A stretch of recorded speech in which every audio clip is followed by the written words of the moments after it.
Meus queridos irmãos e irmãs, hoje a mensagem bíblica destas leituras é uma mensagem muito bonita, uma mensagem que precisa chegar ao profundo, ao mais fundo dos nossos corações, porque é uma grande mensagem de misericórdia. Deus está sempre de braços abertos para acolher os seus filhos. E as leituras nos colocam neste ambiente. A primeira leitura mostra a grande misericórdia de Deus, mas também a intercessão de Moisés. Deus, Ele olha para seu povo com carinho, mas enquanto está conversando com Moisés no Monte Sinai,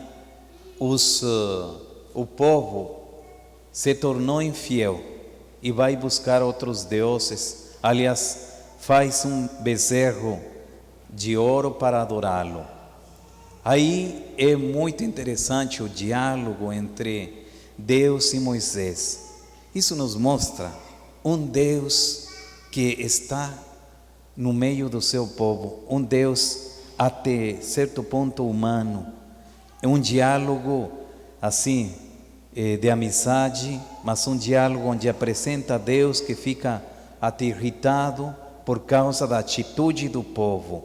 E aí Moisés vai lembrando a aliança que Deus fez com seu povo desde Abraão, Isaque e Israel, ou Jacó.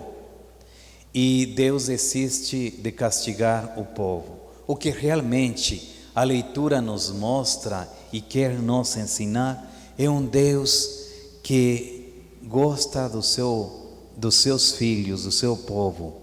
E é Deus que gosta de você, gosta de nós. Ah, padre, mas olha, eu sou pecador.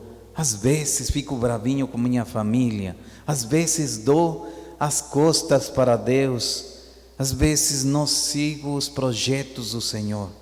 Mas Deus sempre está esperando você. Ele está nos esperando de braços abertos, porque o coração de Deus é grande, misericordioso, um Deus que vai procurar os seus filhos. É a mesma experiência que faz São Paulo.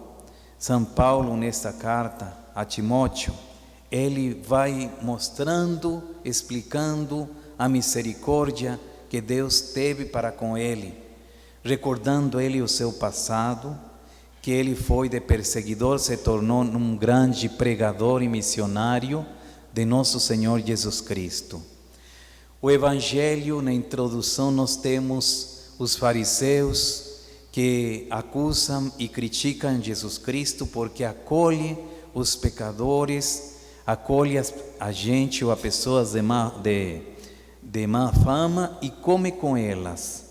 E Jesus explica a misericórdia do Senhor, a misericórdia de Deus, através de 3 parábolas que chamamos parábolas da misericórdia. Eu não vou refletir sobre cada uma delas, mas eu gostaria assim de meditar e que possamos refletirmos sobre a terceira parábola, o filho pródigo. Primeiramente nos apresentam estas parábolas 3 realidades. A primeira, a existência do pecado. É uma realidade, o pecado existe.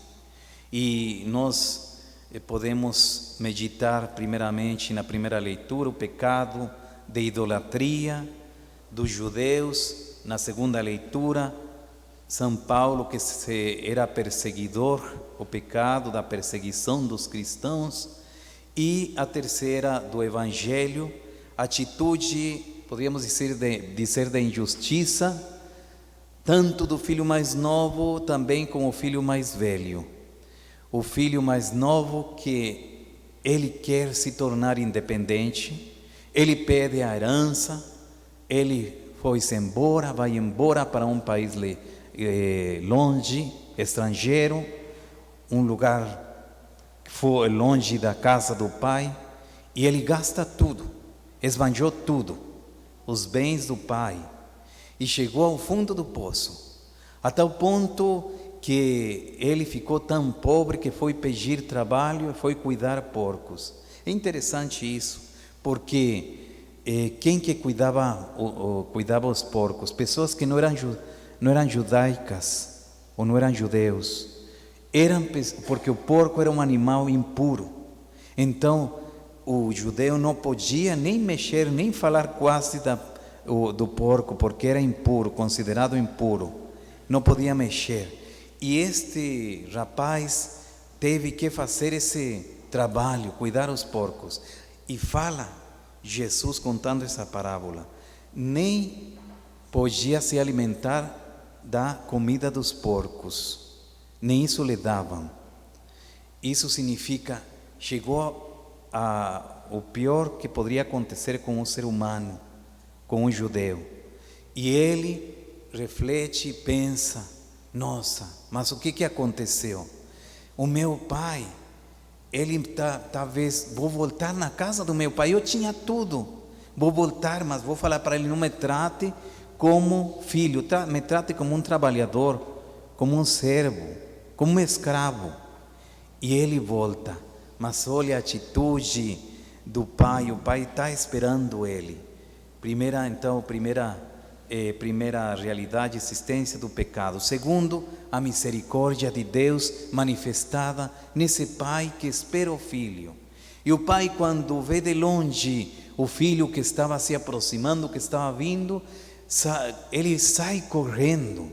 Imagine você, vamos quase recriar essa cena, correndo, abraça o filho, nem deixa quase falar o filho, porque ele está feliz, corre ao encontro, beija o filho e manda que traga uma túnica nova, uma veste nova, anel no dedo, que significa e simboliza o poder, significa o amor que recebe do Pai.